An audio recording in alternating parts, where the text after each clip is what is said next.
So this is probably my first time performing any of these pieces, so I apologize if I mess up. I could be a little nervous, but Jake makes me feel a little bit more comfortable. Oh. Yes, I know. You're welcome. This one's, I'm going to read two. This one's entitled Childhood Stories. The garage reeks of his deathly barrage. You can smell the stench of the blank stare left on his face while his 5 fingers reached and grasped for his last bit of air. Now he hangs there, floating above the floor, like a puppet strung in midair. And he is not going anywhere, but the damage he has done is greater than any he could have ever thought would come. And what lays before the people affected by this is unbearable for me to think about. But yet I know what lays ahead, because my life was crushed by this. For on that day, my father disappeared from my childhood story and permanently went away. And I received a phone call today, a phone call that will forever change my life. Binding the rest of my childhood story to chapter titles such as adversity, strife, I ain't got no father, my father almost seriously hurt my mother, his beloved wife. And when I received this phone call, I have no clue, for I'm naive to what is to come. But looking back now, I should have guessed what was to come. I should have dropped the phone and ran to my dad, telling him that he was the one thing in my life I wish I would never have to look back and say I hadn't had. And yet in that instant, he was gone, taken away from me before I had a chance to say goodbye. There for 10 years and gone for the next 10, said not to return until I had forgotten who he was and what he meant to me.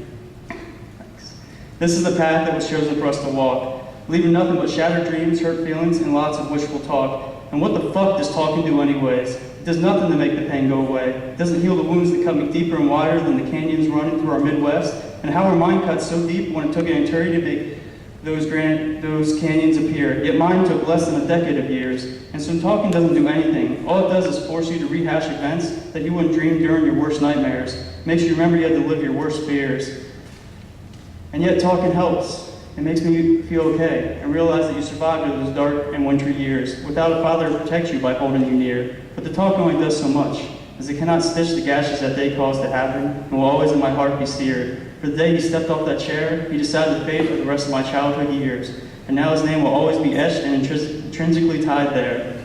And the pain sometimes is too much to bear. So I say fuck him and fuck every inch of these tears that rip through my heart and my soul, shredding me up and causing me to piece myself back together page by partial page, wondering if the scar tissue will ever be broken up and I will be healed and whole.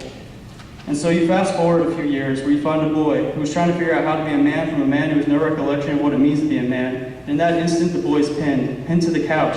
He's screaming, yelling, swearing, arms flailing, legs kicking. He's pinned by the man he calls his dad, the man whose sperm is responsible for being had. And he kicks and bucks and tries with all his might to pry himself loose from that man's grip. A man he does not recognize. A man so changed from that devastating event that his heart is not his own. And the pain, it still hurts. It still wakes me up in the middle of the night. The pain stains who I am. And no matter how much I've tried, I've been unable to disdain the pain from my brains. It chillingly haunts me as I'm reminded every time I wake up at 3:23. Sweating and shaking, wondering where my father is gone. And as I wait for my hazy nightmarish days, I remember he is dead and gone. And I will never have him again, that he will never be there to hold me near and protect me from my deepest of fears. Because how can you protect someone from their deepest fears when it is you who they fear? And by you being there, you cause all of the air to disappear. And this is the story of the second half of my childhood years. And please don't be scared. For when you look at me now, you can see how I fare. That I didn't turn out so bad. That when you look at me, you wouldn't even know I grew up and learned how to be a man without a dad. But please don't discount the pain from those years. For I live with it every day and will always be reminded it is here.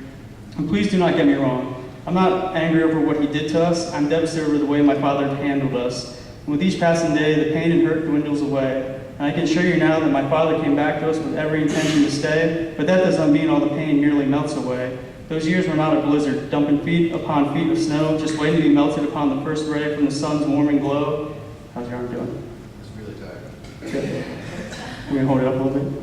I know I got another 5 pages left in this one.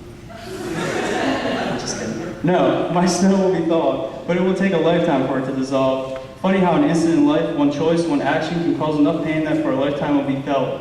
And that is my childhood story. It is bookmarked not by choice, but I frequently visited there. Remembering what I lost and what I gained, remembering maybe who I am today, even though I still carry all of its pain.